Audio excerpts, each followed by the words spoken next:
Hello बच्चों, let's have a look at the question. Question ये select the true statement from the following and choose the right answer from the given option below.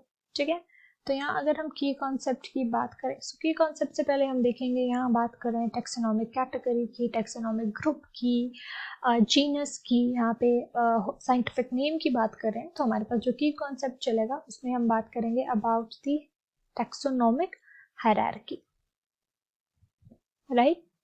Taxonomic hierarchy यहाँ पे आ जाती है। अभी taxonomical hierarchy क्या होती है? ये एक प्रोसेस है जिसमें हम अरेंज करते हैं various organisms, process of arranging the various organism into levels of biological classification. ठीक है, बायोलॉजिकल क्लासिफिकेशन के डिफरेंट लेवल्स पे हम जो है इन्हें अरेंज करते हैं एंड ये डिक्रीजिंग एंड इंक्रीजिंग दोनों ऑर्डर्स में देखी जाती है। सो अगर हम बात करें टेक्सोनॉमिक हाईएस्ट जो होता है हमारे पास दैट इज किंगडम।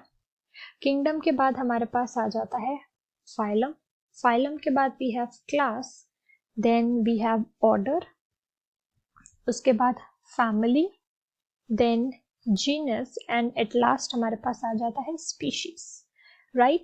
एंड जब भी हम साइंटिफिक नेम लिखते हैं तो हमारे फर्स्ट होता है, यहाँ पे हम पहले एक जीनस नेम लिखते हैं, देन हमारे पास स्पीशीज नेम आता है, एंड जब हम इन्हें हैंड रिटन लिखते हैं तो ये अंडरलाइन होते हैं। ठीक है, तो scientific name of human is homo sapiens, ये बिल्कुल ट्रू है, right.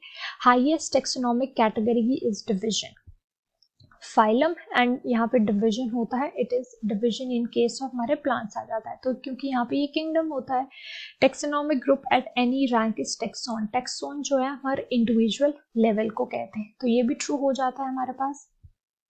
The closely related species of an organism represents genus.